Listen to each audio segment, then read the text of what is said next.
আসসালামু আলাইকুম প্রিয় শিক্ষার্থীবৃন্দ, আমি কবির আহমেদ, প্রভাষক, পদার্থবিজ্ঞান বিভাগ, শহীদিয়া ডিগ্রি কলেজ, বাগবাড়ি, বগুড়া। আশা করি সবাই ভালো আছো, নিরাপদে আছো। আমাদের দেশে এই দুর্যোগপূর্ণ অবস্থায় সরকার অনলাইন ক্লাসের ব্যবস্থা করেছে। এরই ধারাবাহিকতায় আমি আজকে বিএসসির দ্বিতীয় বর্ষ তৃতীয় পত্র নিয়ে আলোচনা করব। তৃতীয় পত্রে আমরা থার্মোডাইনামিক্স অর্থাৎ তাপগতিবিদ্যা নিয়ে এর আগে অনেক আলোচনা করেছি। তারই ধারাবাহিকতায় আমরা তাপগতিবিদ্যার দ্বিতীয় সূত্র নিয়ে আজকে আলোচনা করব। তো আমার অধ্যায়ের নাম হবে তাপগতিবিদ্যার দ্বিতীয় সূত্র। আমরা বলছি আমরা তাপগতিবিদ্যার দ্বিতীয় সূত্র নিয়ে আলোচনা করব। এই তাপগতিবিদ্যার দ্বিতীয় সূত্রতে আমরা যা যা করতে চাচ্ছি আজকে তা হলো প্রত্যাগামী প্রক্রিয়া কাকে বলে, অপ্রত্যাগামী প্রক্রিয়া কাকে বলে, তাপগতিবিদ্যার দ্বিতীয় সূত্র কেন প্রয়োজন হলো, প্রথম সূত্রের সীমাবদ্ধতা আছে কিনা, তাপগতিবিদ্যার দ্বিতীয় সূত্রগুলো কেমন হবে, তাপ ইঞ্জিন কিভাবে কাজ করে, তাপ ইঞ্জিনের দক্ষতা কিভাবে নির্ণয় করা যায়, এবং যদি আমরা সময় পাই তাহলে এর সঙ্গে কিছু অঙ্ক করা হবে। আশা করি তোমরা মনোযোগের সহিত ক্লাস করবে। তো আমরা ক্লাসের দিকে চলে আসি।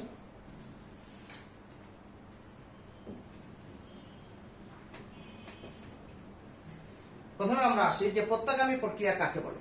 প্রত্যাগামী প্রক্রিয়া কাকে বলে? যে প্রক্রিয়ায় সম্মুখমুখী, আবারও বলছি, যে প্রক্রিয়ায় সম্মুখমুখী এবং বিপরীতমুখী হয়ে প্রত্যাবর্তন করলে আমরা সামনে যাব এবং বিপরীত দিকে ফিরে আসবো। যে প্রক্রিয়ায় সম্মুখমুখী এবং বিপরীতমুখী হয়ে প্রত্যাবর্তন করলে নেট কাজের পরিমাণ অর্থাৎ টোটাল কাজের পরিমাণ শূন্য হয় অথবা তাপের পরিমাণ শূন্য হয়, সেই প্রক্রিয়াকে বলছি আমরা প্রত্যাগামী প্রক্রিয়া। যে প্রক্রিয়ায় সম্মুখমুখী এবং বিপরীতমুখী হয়ে প্রত্যাবর্তন করলে নেট কাজের পরিমাণ বা মোট কাজের পরিমাণ শূন্য হয় বা তাপের পরিমাণ শূন্য হয়, সেই প্রক্রিয়াকে আমরা বলছি প্রত্যাগামী প্রক্রিয়া। প্রত্যাগামী প্রক্রিয়ায় বাস্তবে আসলে উদাহরণ পাওয়া অনেক কঠিন, কিন্তু আমরা যদি একটা আদর্শ স্প্রিং বিবেচনা করি তাহলে আদর্শ স্প্রিংটা কখন হবে? যদি কোনো বস্তু পূর্ণ স্থিতিস্থাপক হয়, অর্থাৎ বল প্রয়োগ করার পর বস্তু প্রসারিত হবে, বল অপসারণ করার পর বস্তু যদি সম্পূর্ণরূপে পূর্বের অবস্থায় ফিরে আসে, একে আমরা বলি পূর্ণ স্থিতিস্থাপক বস্তু। যদি দুনিয়াতে কোনো বস্তু আসলে পূর্ণ স্থিতিস্থাপক না, তো আদর্শ স্প্রিং যদি আমরা কল্পনা করি, এই আদর্শ স্প্রিংকে প্রসারণ করলে, আমরা বলছি একটা আদর্শ স্প্রিংকে যদি আমরা এরকম করে প্রসারিত করি, এটা আমাদের একটা স্প্রিং, এই স্প্রিংটাকে যদি আমরা প্রসারিত করি, এই প্রসারিত করার পর এই ক্ষেত্রে যে কাজটা হবে এটা যদি আমরা বলের দ্বারা কাজ বলি, এই স্প্রিংকে যখন আমরা সংকোচন করে দেবো, টেনে নিয়ে যে প্রসারিত করলাম, ছেড়ে দিলে সংকুচিত হয়ে যাবে। টানার সময় যদি আমার বলের দ্বারা কাজ হয়, ছেড়ে দেওয়ার সময় আমার বলের বিরুদ্ধে কাজ হবে। বলের দ্বারা কাজকে যদি আমি পজিটিভ বলি, তাহলে বলের বিরুদ্ধে কাজকে বলবো আমরা নেগেটিভ। এই দুটা কাজ যোগ করার পর যদি যোগফল কখনো শূন্য হয়ে থাকে, তাহলে এই প্রক্রিয়াকে বলবো আমরা প্রত্যাগামী প্রক্রিয়া। তাহলে যে প্রক্রিয়ায় সম্মুখমুখী এবং বিপরীতমুখী হয়ে প্রত্যাবর্তন করলে নেট কাজ বা তাপের পরিমাণ শূন্য হয়, তাকে আমরা বলছি প্রত্যাগামী প্রক্রিয়া। একটি আদর্শ স্প্রিংকে প্রসারিত করে ছেড়ে দিলে এখানে নেট কাজ পরিমাণ শূন্য হয়ে যাবে, এই ক্ষেত্রে এই প্রক্রিয়াকে আমরা বলছি প্রত্যাগামী প্রক্রিয়া। আমি আগেই বলছি যে আসলে বাস্তবে এইরকম আদর্শ স্প্রিং দুনিয়াতে নেই। আচ্ছা, এরপর আমরা আসি যে 0 ডিগ্রি সেলসিয়াস তাপমাত্রার বরফকে, আবারও বলছি 0 ডিগ্রি সেলসিয়াস তাপমাত্রার বরফকে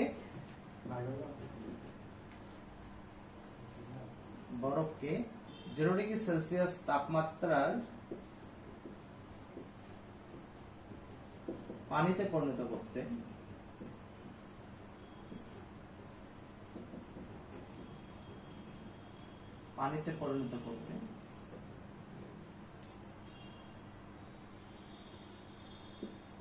তাপ গ্রহণ করে। সবাই একটু খেয়াল করি, 0 ডিগ্রি সেলসিয়াস তাপমাত্রার বরফকে 0 ডিগ্রি সেলসিয়াস তাপমাত্রার পানিতে পরিণত করতে তাপ গ্রহণ করে। এক্ষেত্রে কিছু তাপের প্রয়োজন হয়। এখন যদি আমরা উল্টা দিকে আসি, 0 ডিগ্রি সেলসিয়াস তাপমাত্রার পানিকে 0 ডিগ্রি সেলসিয়াস তাপমাত্রার পানিকে, আবারও বলছি 0 ডিগ্রি সেলসিয়াস তাপমাত্রার পানিকে যদি আমি 0 ডিগ্রি সেলসিয়াস তাপমাত্রার বরফে নিয়ে আসি, আবারও বলছি আমি প্রথম স্টেপটা ছিল আমার এরকম, 0 ডিগ্রি সেলসিয়াস তাপমাত্রার বরফকে 0 ডিগ্রি সেলসিয়াস তাপমাত্রার পানিতে পরিণত করতে যে তাপের প্রয়োজন হবে, উল্টা দিকে যদি যায় 0 ডিগ্রি সেলসিয়াস তাপমাত্রার পানিকে 0 ডিগ্রি সেলসিয়াস তাপমাত্রার বরফে পরিণত করতে, ঠিক এইবার তাপটা কি করতে হবে? বর্জন করতে হবে। এই ক্ষেত্রে গৃহীত তাপ এবং বর্জিত তাপ, বর্জিত তাপকে আমরা বলছি নেগেটিভ, গৃহীত তাপকে বলছি আমরা পজিটিভ। এই দুটো তাপ যদি আমরা যোগ করে দিই তাহলে ফলাফল হবে আমাদের 0। এই ক্ষেত্রে নিট তাপের পরিমাণ হয়ে গেল 0। তাহলে এই অবস্থাকে বলছি আমরা একটা প্রত্যাগামী প্রক্রিয়া। এবার আসা যাক অপ্রত্যাগামী প্রক্রিয়া কাকে বলে। আবার বলছি অপ্রত্যাগামী প্রক্রিয়া কাকে বলে। যে প্রক্রিয়ায় সম্মুখমুখী, আবার বলছি যে প্রক্রিয়ায় সম্মুখমুখী এবং বিপরীতমুখী হয়ে প্রত্যাবর্তন করলে, সম্মুখমুখী এবং বিপরীতমুখী হয়ে প্রত্যাবর্তন করলে নিট কাজ বা তাপের পরিমাণ শূন্য হয় না। আবার বলছি নিট কাজ বা তাপের পরিমাণ শূন্য হয় না, সেই প্রক্রিয়াকে বলা হয় অপ্রত্যাগামী প্রক্রিয়া। আসলে প্রাকৃতিকভাবে যত ঘটনা ঘটে সবই প্রায় অপ্রত্যাগামী প্রক্রিয়া। আবার বলছি প্রাকৃতিকভাবে যত ঘটনা ঘটে সবই প্রায় অপ্রত্যাগামী প্রক্রিয়া। আমরা একটা উদাহরণের মাধ্যমে একটু পরিষ্কার করতে চাই। বাজারে যে স্প্রিং গুলো আমরা পাই, এই স্প্রিং গুলোর কোনো বস্তুই পূর্ণ স্থিতিস্থাপক না। এই স্প্রিং গুলো কোনোটাই পূর্ণ স্থিতিস্থাপক বস্তু না। এই স্প্রিং কে যদি আমরা প্রসারণ করি, একটা স্প্রিং কে যদি আমরা প্রসারণ করি, এই স্প্রিং কে যদি আমরা প্রসারণ করি তাহলে এই ক্ষেত্রে যে পরিমাণ প্রসারিত হলো তার সেই ক্ষেত্রে বলের দ্বারা কাজ হবে। আর এই স্প্রিংটা যখন সংকোচন হয়ে আসবে সেটা বলের বিরুদ্ধে কাজ হবে। কিন্তু আদর্শ স্প্রিং যদি না হয়ে থাকে তাহলে যে পরিমাণ প্রসারিত হবে ছেড়ে দিলে ঠিক সম্পূর্ণরূপে পূর্বের অবস্থা ফিরে আসবে না, সম্পূর্ণরূপে পূর্বের অবস্থা ফিরে আসবে না, হয়তোবা এই পর্যন্ত ফিরে আসবে, এইটুকু গ্যাপ থেকে যাবে, সম্পূর্ণটাই পূর্বের অবস্থা ফিরে আসবে না। তাহলে এই ধরনের প্রক্রিয়াকে আমরা বলছি অপ্রত্যাগামী প্রক্রিয়া। কারণ এখানে সামনের দিকে যাওয়ার পর যে পরিমাণ কাজ হবে বিপরীত দিকে আসার পর সেই পরিমাণ কাজ হবে না, এই জন্য এটাকে আমরা বলছি অপ্রত্যাগামী প্রক্রিয়া। আচ্ছা, আমরা কোনো পরিবাহী তারের মধ্যে দিয়ে যখন বিদ্যুৎ প্রবাহ চালনা করি, আবার বলছি কোনো পরিবাহী তারের মধ্যে দিয়ে যখন বিদ্যুৎ প্রবাহ চালনা করা হয় তখন ওই তারের কোষে তাপ শক্তি উৎপন্ন হয়। কোনোভাবে এই তাপকে ব্যবহার করে আবার বিপরীত দিকে প্রত্যাবর্তন করে ওই রকম বিদ্যুৎ শক্তিতে রূপান্তর করা সম্ভব না। এটা আমাদের একটা অপ্রত্যাগামী প্রক্রিয়া। এরকম আরো আমাদের উদাহরণ আছে। এটা হতে পারে যেমন আমাদের হাতে যে ঘর্ষণগুলো আছে, আমরা তালুতে যখন ঘর্ষণ করি এরকম তাপ উৎপন্ন হয়। যদি আমি বিপরীত দিকে ঘর্ষণটা দেখাই, আবার বলছি সম্মুখ দিকে যাওয়ার পর তাপ উৎপন্ন হয়, কিন্তু বিপরীত দিকে আসার পর হাত কিন্তু আমাদের ঠান্ডা হয় না। সামনের দিকে যাওয়ার কারণে গরম হয়, বিপরীত দিকে আসলে কিন্তু গরম হয় না আমাদের, এটা ঠিক আছে, গরম হয়ে যায়, আরো গরম হয়ে যায়, সরি। সামনের দিকে যাওয়ার কারণে যদি আমাদের হাতটা ঘর্ষণের ফলে তাপ উৎপন্ন হয়, বিপরীত দিকে আসার পরেও তাপ উৎপন্ন হয়, ফলে আরো গরমের পরিমাণ বেড়ে যায়। ঘটনা কিন্তু এমন ঘটে নাই যে সামনের দিকে যাওয়ার কারণে গরম, বিপরীত দিকে আসার কারণে ঠান্ডা হয়ে গেছে, এমন কিন্তু ঘটবে না কখনো। তাহলে এটা আমাদের একটা অপ্রত্যাগামী প্রক্রিয়া। সামনের দিকে যাওয়ার পরে যে তাপ উৎপন্ন হয়, বিপরীত দিকে আসার কারণে ওই পরিমাণ তাপ বর্জন করা নাই, বরঞ্চ আরো ওখানে বেশি পরিমাণ তাপ উৎপন্ন হয়ে গেছে। এই ধরনের প্রক্রিয়াকে আমরা বলছি অপ্রত্যাগামী প্রক্রিয়া। আর আমাদের দৈনন্দিন জীবনে এটা আছে, আমরা যদি কোথাও একটা বম্বাস করি, ঠিক আছে, একটা বম্বাস করলে দেখা যাবে ওখান থেকে চারপাশে বাড়িঘর সব বিভিন্ন দিকে বিচ্ছিন্ন হয়ে চলে যাবে, মানুষজন সব বিচ্ছিন্ন হয়ে চলে যাবে। তো এইটা কোনোভাবে ওই বিচ্ছিন্ন শক্তিটা কাজে লেগে ওরকম বাড়িঘর তৈরি করা কখনোই সম্ভব না। এটা আমাদের একটা অপ্রত্যাগামী প্রক্রিয়া। বজ্রপাতের ফলে একটা এলাকায় দেখা গেছে গাছপালা সব পড়ে গেছে, নষ্ট হয়ে গেছে, বাড়ি ঘরের উপর পড়ে কোনো না কোনো ভাবে ক্ষতি হয়ে গেছে। ওই ক্ষতিটা কাজে লাগে পুনরায় আরেকটা বজ্রপাত তৈরি করা কখনোই সম্ভব না। এটা আমাদের একটা অপ্রত্যাগামী প্রক্রিয়া। একটা জলোচ্ছ্বাসে দেখা গেছে এরকম ঘূর্ণিঝড়ের কারণে গ্রামের পর গ্রাম এরকম সব লন্ডভন্ড হয়ে গেছে। এই লন্ডভন্ডটাকে কাজে লেগে কোনোভাবে ওইরকম আরেকটা ঝড় তৈরি করা সম্ভব না। এটা আমাদের একটা অপ্রত্যাগামী প্রক্রিয়া। তো আশা করি প্রত্যাগামী এবং অপ্রত্যাগামী প্রক্রিয়াটা আমরা বুঝতে সক্ষম হয়েছি। প্রত্যাগামী প্রক্রিয়া এবং অপ্রত্যাগামী প্রক্রিয়ার মধ্যে প্রিয় শিক্ষার্থীবৃন্দ, প্রত্যাগামী প্রক্রিয়া এবং অপ্রত্যাগামী প্রক্রিয়ার মধ্যে পার্থক্যটা তোমরা আশা করি নিজেরা লিখে নিবে। এটা প্রত্যাগামী প্রক্রিয়াটা একটু ধীর গতিতে হবে, অপ্রত্যাগামী প্রক্রিয়াটা একটা দ্রুত গতিতে হবে। প্রত্যাগামী প্রক্রিয়াতে শক্তির কোনো অপচয় নেই, অপ্রত্যাগামী প্রক্রিয়াতে শক্তির অপচয় আছে। প্রত্যাগামী প্রক্রিয়ায় বিপরীত দিকে সম্পূর্ণরূপে প্রত্যাবর্তন করা যায়, অপ্রত্যাগামী প্রক্রিয়া এটা সম্ভব না। একটা অপ্রত্যাগামী প্রক্রিয়া এটা স্বতঃস্ফূর্ত না, বাট অপ্রত্যাগামী প্রক্রিয়াটা একটা স্বতঃস্ফূর্ত ঘটনা, কিন্তু অপ্রত্যাগামী প্রক্রিয়াটা স্বতঃস্ফূর্ত না। ঠিক আছে, এই ধরনের কিছু পার্থক্য আছে, তোমরা বই থেকে পড়ে নেবা, পার্থক্যটা নিজেরা একটু গোছায় লিখবা। ঠিক আছে, এটা আমাদের পরীক্ষা একাধিকবার কিন্তু পার্থক্যটা আসছে। এখন আমরা আসি তাপগতিবিদ্যার দ্বিতীয় সূত্র।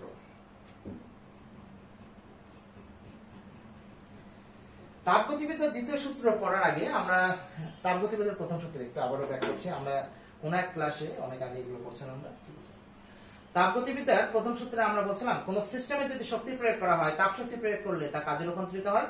আবার কোন সিস্টেম যদি কার্য সম্পাদন করে তাহলে তাপে রূপান্তরিত হয়ে যায়।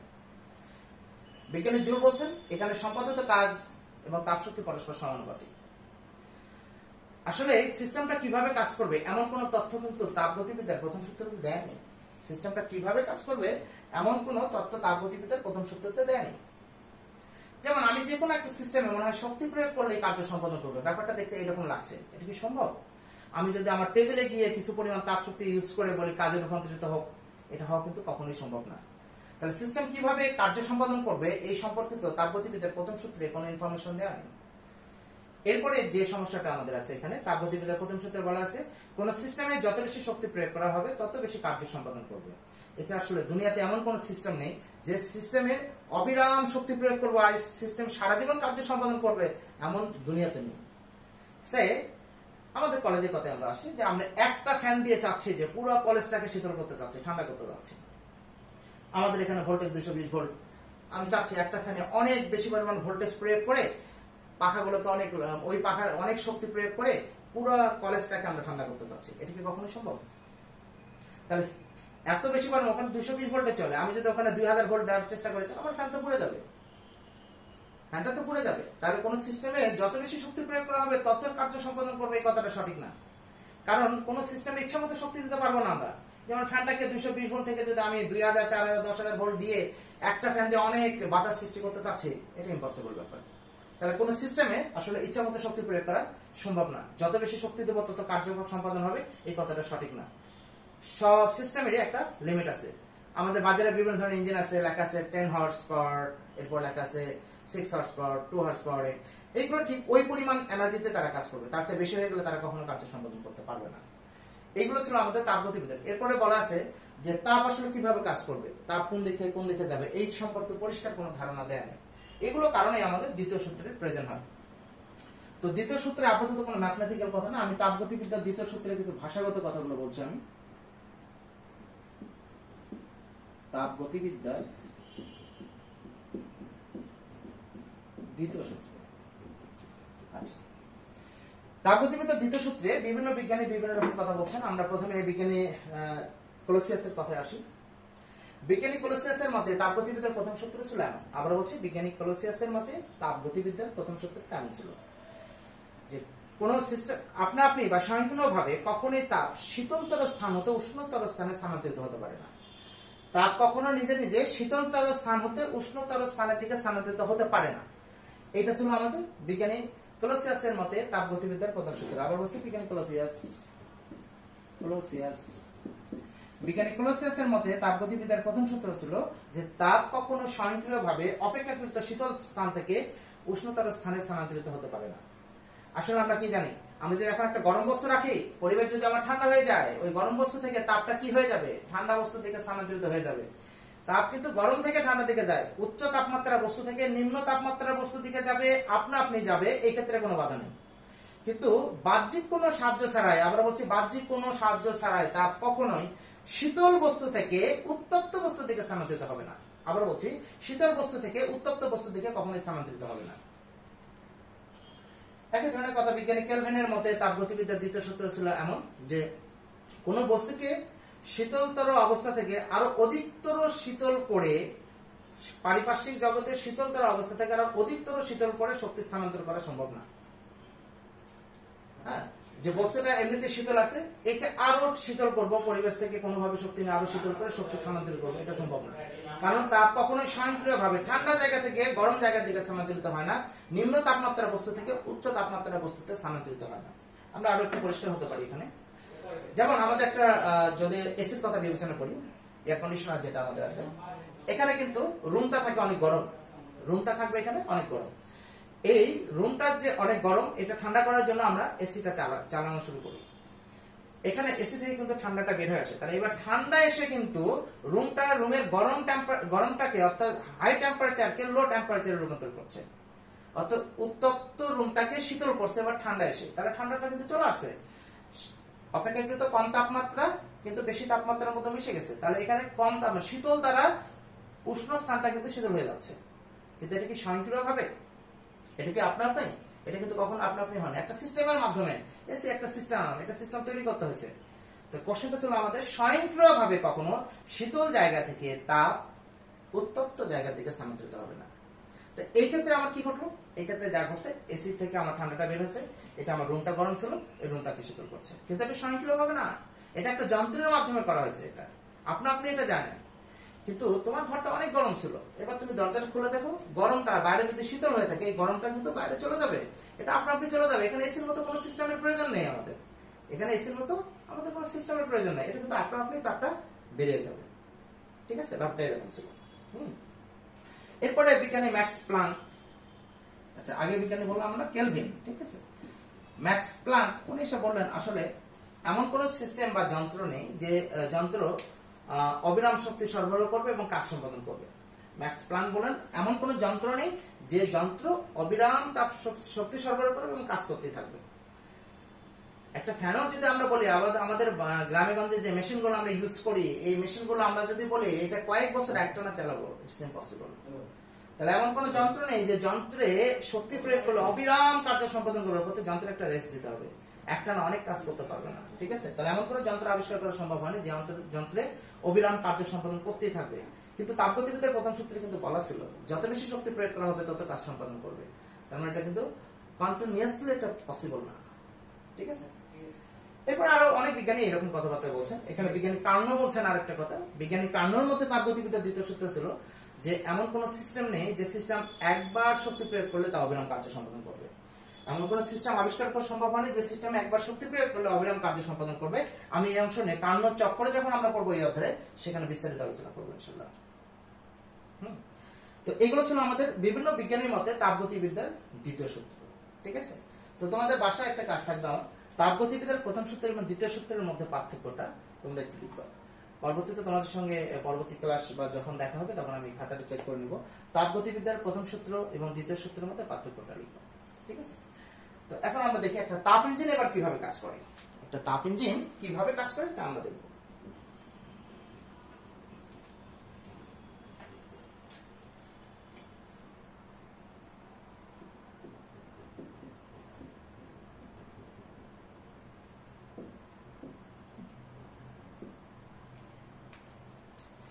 আগে তাপ ইঞ্জিন সম্পর্কে ধারণা নেই। যে যন্ত্রের সাহায্যে আমরা কি করি, যান্ত্রিক শক্তিকে তাপ শক্তিতে রূপান্তরিত করি। আবার বলছে যে যন্ত্রের সাহায্যে আমরা যান্ত্রিক শক্তিকে তাপ শক্তিতে রূপান্তর, আচ্ছা সরি এখানে একটু মিস্টেক করছে, যে যন্ত্রের সাহায্যে আমরা তাপ শক্তিকে যান্ত্রিক শক্তিতে রূপান্তর করি তাকে আমরা তাপ ইঞ্জিন বলছি। যে যন্ত্রের সাহায্যে আমরা তাপ শক্তিকে যান্ত্রিক শক্তিতে রূপান্তর করছি তাকে আমরা বলছি তাপ ইঞ্জিন। এই তাপ ইঞ্জিনটা কিভাবে কার্য সম্পাদন করে আমরা একটু দেখার চেষ্টা করছি।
ওকে,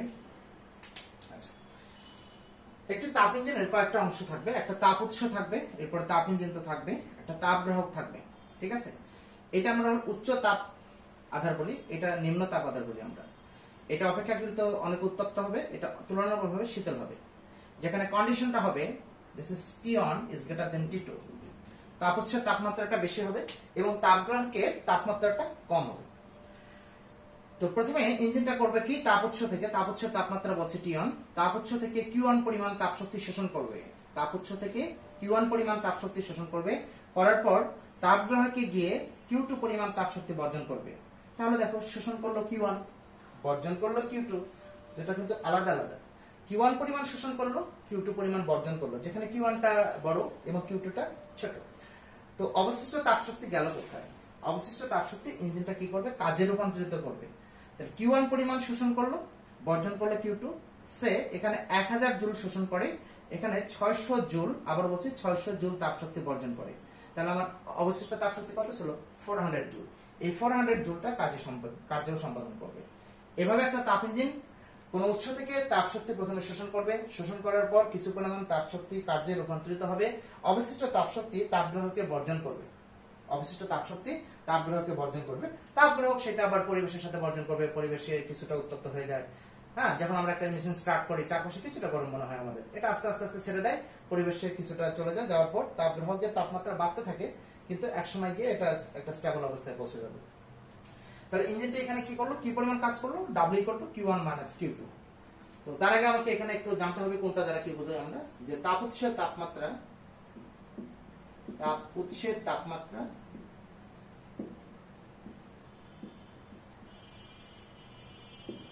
T1,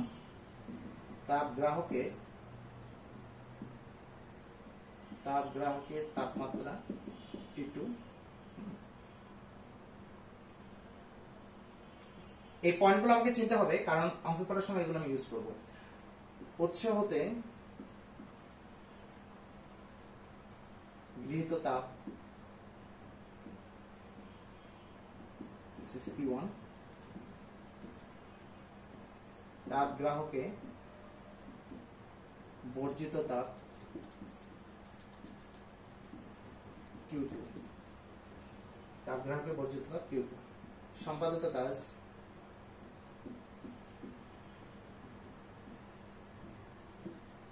W Q1 - Q2। এটা আমার একটা সমীকরণ বের হবে, এটা আমরা মাঝে মাঝে ইউজ করব। এরপর দেখা যাক। তারপর হচ্ছে তাপমাত্রা T1, তাপগ্রাহকের তাপমাত্রা T2, উৎস থেকে গৃহীত তাপ Q1, তাপগ্রাহকে বর্জিত তাপ Q2, সম্পাদিত কাজ W Q1 - Q2। এরপর আমাকে বের করতে হবে এখানে কর্মদক্ষতা। কর্মদক্ষতা আমাদের ইন্টারমিডিয়েট পড়া আছে সবার। কর্মদক্ষতা আমি একটু মনে করে দিই। কর্মদক্ষতা হলো লভ্য কার্যকর ক্ষমতা বা শক্তি ভাগ প্রদত্ত শক্তি। কোন ইঞ্জিনের দক্ষতা হলো লভ্য কার্যকর শক্তি ভাগ মোট প্রদত্ত শক্তি। তাহলে আমরা একবারে লিখলাম কর্মদক্ষতা, এরপরে এখানে আমি যাচ্ছি কর্মদক্ষতা, এটাকে ইটা দ্বারা প্রকাশ করা হয়। আবার বলছি ইটা লভ্য কার্যকর, কাজ করছে কি পরিমাণ? W পরিমাণ, কাজটা সম্পাদন হয় W পরিমাণ, আর আমি শক্তি প্রয়োগ করছিলাম কি পরিমাণ শক্তি ওখান থেকে আমরা শোষণ করছিলাম? Q1 পরিমাণ। তাপ উৎস থেকে আমরা Q1 পরিমাণ তাপ শক্তি শোষণ করা হয়।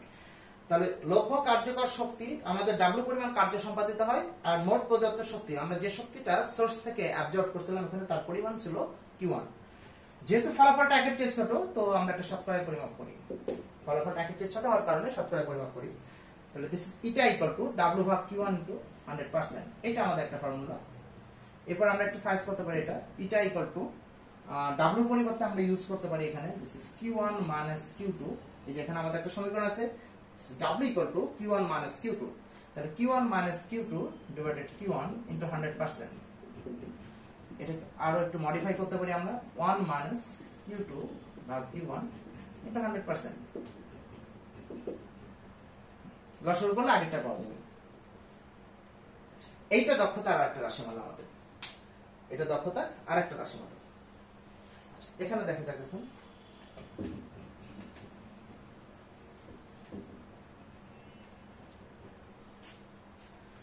আমরা জানি কোন সিস্টেমে যত বেশি তাপ শক্তি প্রয়োগ করা হবে, আবার বলছি কোন সিস্টেমে যত বেশি তাপ শক্তি প্রয়োগ করা হবে সিস্টেমের তাপমাত্রা তত বাড়বে। অর্থাৎ তাপ শক্তি এবং তাপমাত্রা পরস্পর সমানুপাতিক। আবার বলছি তাপ শক্তি এবং তাপমাত্রা পরস্পর সমানুপাতিক। প্রিয় শিক্ষার্থী, কিন্তু এটা আমাদের ইন্টারমিডিয়েটও পড়া আছে, এটা আমাদের অনেক জানা আছে সবার। তারপর আমি আরো একবার দেখাচ্ছি এখানে this is Q is proportional to T। এখান থেকে আমরা লিখতে পারি this is Q1 / T1 = Q2 / T2। এটা আমাদের আরেকটা সমীকরণ, এটাতেও কিন্তু আমরা অঙ্ক করব।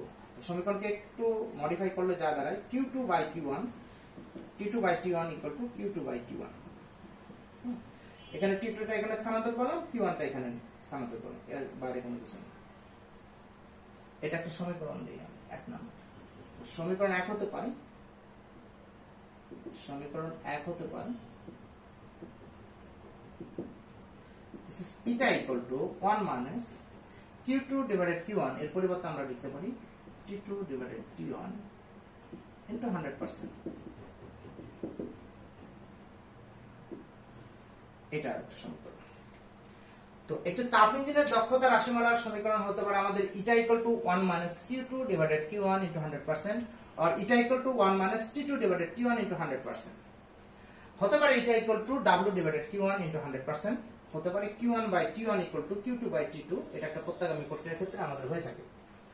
এখন কোন সূত্র কখন আমরা ইউজ করব এটা আমাদের একটা ব্যাপার। কোন সূত্রটা কখন ইউজ করব আমরা তো দেখা যাক। যদি সরাসরি কাজ এবং তাপ উৎসের তাপমাত্রা দেয়া থাকে তাহলে এই সূত্র, তাপ উৎসের তাপ দেয়া তাপ শক্তি কি পরিমাণ তাপ শক্তি শোষণ করা হয় সেটা দেয়া থাকলে এই সূত্র হবে।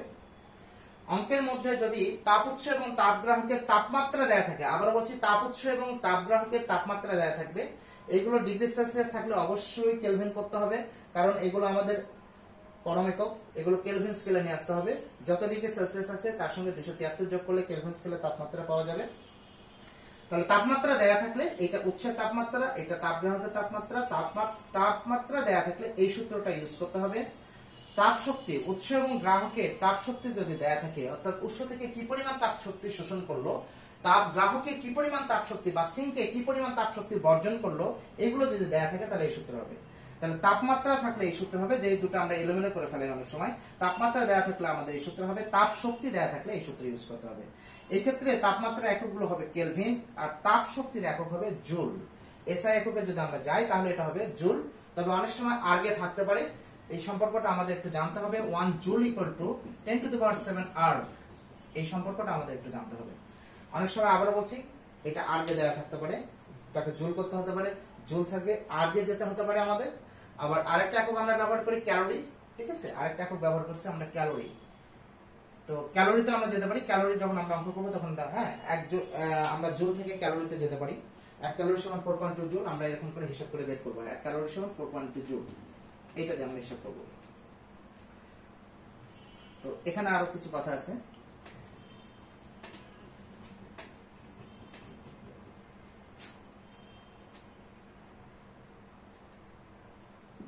এটা equal to 1 minus T2 divided T1 into 100%। এখন যদি বলা হয় যে একটি তাপ ইঞ্জিনের দক্ষতা কিভাবে বাড়ানো যায়, একটি তাপ ইঞ্জিনের দক্ষতা কিভাবে বাড়ানো যায়, এখন দেখা যাক এই 1 থেকে যত কম মান বিয়োগ হবে, আবার বলছি 1 থেকে যত কম মানটা বিয়োগ হবে এর দক্ষতা কিন্তু তত বাড়বে। সে আমি একটু পরিষ্কার করে নিই। এটা ইকুয়াল টু এখানে 1 আছে, 1 লিখলাম, এই ফলাফলটা 0.6, এইটুক ফলাফল যা পাচ্ছি তা 0.6, এইটা যদি হয় ইনটু 100%, ফলাফলটা গিয়ে দাঁড়াবে দিস ইজ 40%। আবার আমি বলছি এই ফলাফলটা যদি এমন হতো, ওইটা যদি হতো 0.4, এই ফলাফলটা যদি হতো আমার 0.4, তাহলে আমার টোটাল ফলাফলটা কি দাঁড়ায়, এটা হতো কিন্তু আমার 60%। তখন তার এফিশিয়েন্সি, দ্যাট মিন্স দক্ষতা বেড়ে যাচ্ছে। তাহলে এই ক্ষেত্রে তার দক্ষতা হয়ে গেল 60%, এই ক্ষেত্রে দক্ষতা হয়ে যাবে 40%। তার মানে বোঝা যাচ্ছে আমার দক্ষতা বাড়াতে গেলে এই যে অংশটা আমাদের বিয়োগ হয়ে যাচ্ছে, আবার বলছি যে অংশটা আমার বিয়োগ হয়ে যাচ্ছে, যে অংশটা বিয়োগ হয়ে যাচ্ছে এই অংশটা, এই ফলাফলটা কম হতে হবে।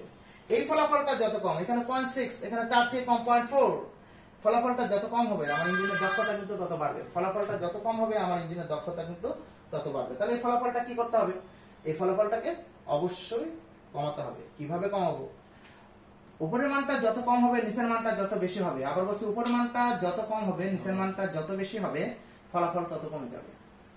ঠিক আছে, উপরের মানটা কম হতে হবে, নিচের মানটা বেশি হতে হবে, ফলাফল তত কমে যাবে। তাহলে এখানে অবশ্যই টি2টা তো ছোট অবশ্যই আছে, টি2 এর মান যত কমাতে পারি আমি, টি2 এর মান যত কমাতে পারি। এখন টি2টা কি ছিল, তাপগ্রাহকের তাপমাত্রা ছিল। তাপগ্রাহকের তাপমাত্রা যত কমানো যায়, আবার বলছি প্রিয় শিক্ষার্থীবৃন্দ, তাপগ্রাহকের মান যত কমানো যায় ইঞ্জিনের দক্ষতা কিন্তু তত বাড়বে। তাপগ্রাহকের মান আবার বলছি আমি যত কমানো যায় ইঞ্জিনের দক্ষতা কিন্তু তত বাড়বে। এটা আমরা আরো একটু ম্যাথমেটিক্যাল দেখার চেষ্টা করছি। এখানে আরো কিছু ইনফরমেশন প্রয়োজন আছে আমাদের। This is eta equal to 1 minus T2 divided T1 into 100%. তো 1 minus, এখন যদি ব্যাপারটা এমন হয়ে যায়, ব্যাপারটা যদি এমন হয়ে যায় 1 minus T two divided T one into 100%। ব্যাপারটা যদি এমন হয় যে টি টু এবং টি ওয়ান যদি সমান হয়ে যায়, অর্থাৎ উৎস এবং তাপগ্রাহকের তাপমাত্রা যদি সমান হয়ে যায়, তাহলে কি করবে? উৎস এবং তাপগ্রাহকের তাপমাত্রা যদি সমান হয়ে যায়, তাহলে আমার যা দাঁড়াচ্ছে এখানে টি টু ডিভাইডেড দুটো টি টু করলাম, টি ওয়ান এর পরিবর্তে টি টু ইউজ করতে পারি আমরা, ইন্টু 100%।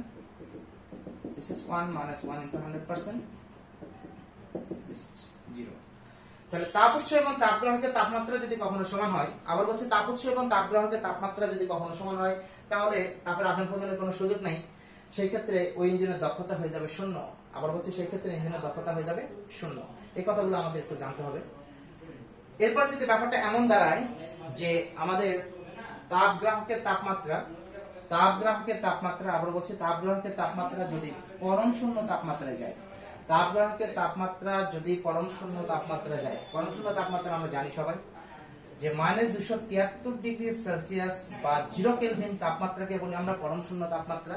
যে তাপমাত্রায় তাত্ত্বিকভাবে কোনো গ্যাসের চাপ বা আয়তন শূন্য হয়, সেই তাপমাত্রাকে আমরা বলি পরম শূন্য তাপমাত্রা। ঠিক আছে? তো -273 ডিগ্রি সেলসিয়াসকে কেলভিন করলে 0 কেলভিন হবে। যদি তাপগ্রাহকের তাপমাত্রা পরম শূন্য হয়, দ্যাট মিন্স T2 যদি 0 কেলভিন হয়, তাহলে সেই অবস্থা কি দাঁড়ায়?